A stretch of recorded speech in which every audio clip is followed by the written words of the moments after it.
अरे इस बारिश को भी अभी ही आना था क्या?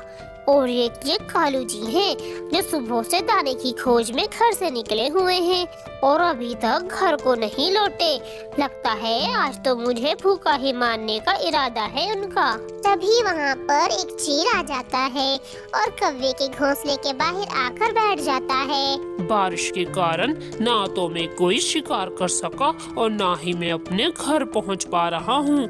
लगता है मैं किसी दूसरे जंगल में आ गया हूँ। आए आए मेरा पेट तो भूख से तड़प रहा है और तो और मेरा निकम्मा शोहर न जाने मेरी किस सोतन के पास जाकर बैठ गया है।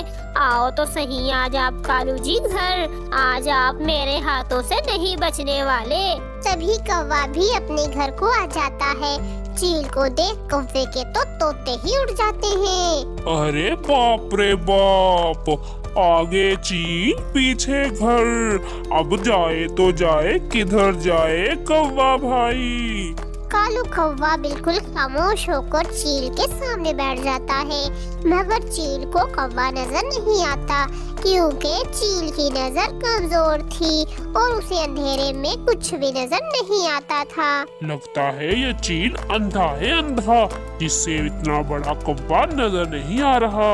अच्छी बात है ये तो मेरे लिए, मौका देखकर यहाँ से भाग जाता हूँ। कौवा कैसे तैसे करके अपने घोंसले के अंदर आ जाता है। तभी वो देखता है कि गोरी कौवी तो उसके स्वागत में झाड़ू लिए खड़ी है। आ गई आपको घर की याद? रुको जरा, अभी मैं आपको एकदम झाड़ू से फ्रेश करती हूँ।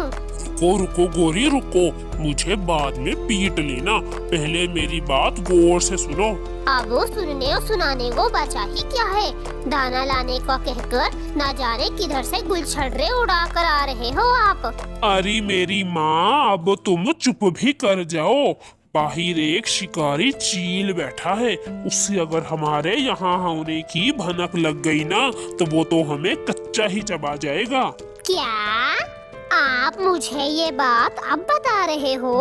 अब तक तो उससे हमारे बारे में पता भी चल गया होगा। गोरी, ये तो मुझे नहीं पता, मगर मुझे इतना जरूर पता है कि उस चील को अंधेरे में कुछ नजर नहीं आता, रात को वो अंधा हो जाता है, अंधा। अच्छा ऐसा है क्या?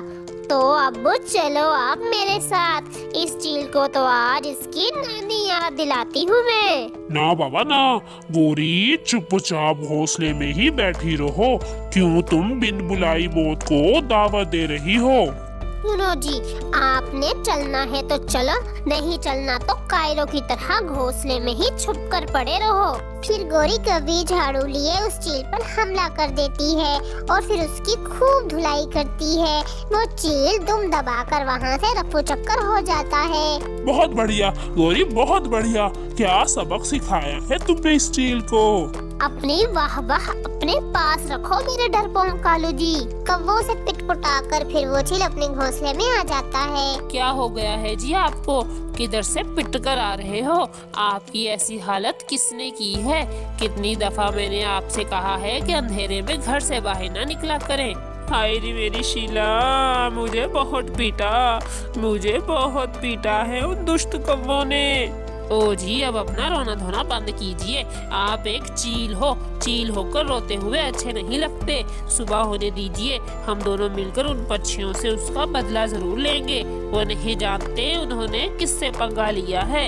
ऐसे ही सुबह होती है, चील और चीली दोनों ही अपना बदला लेने के लिए सुंदरबन जंगल में आ जाते हैं और वो पंछियों के घरों पर हमला कर देते हैं। वो पंछियों के घरों को तोड़ने की पूरी कोशिश करते हैं, मगर पंछियों ने अपने घरों को इतना मजबूत बना रखा था कि उनकी लाख कोशिश करने के बावजूद भी वो उनके घरों का बाल भी बाका न कर सके। कालू और गोरी अपने घर के बाहर बैठे हुए उन चीलों को देख रहे होते हैं।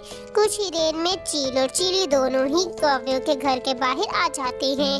वो उनके घर का दरवाजा खुला हुआ देखकर उनके घर के अंदर घुस जाते हैं। सुनो जी, आप अपने दिमाग पर जोर डालकर सोचिए, क्या ये वही जंगल है जहाँ से आप कल रात पिट कर गए थे? हाँ हाँ शीला, मुझे बहुत अच्छे से याद है। ये वही जंगल है जहाँ से कल उन कौवों ने मुझे पीटा था। मगर यहाँ तो ना तो कोई पंछी नजर आया है, ना किसी पंछी का बच्चा। तभी अचानक से उस घर का दरवाजा बंद हो जाता है।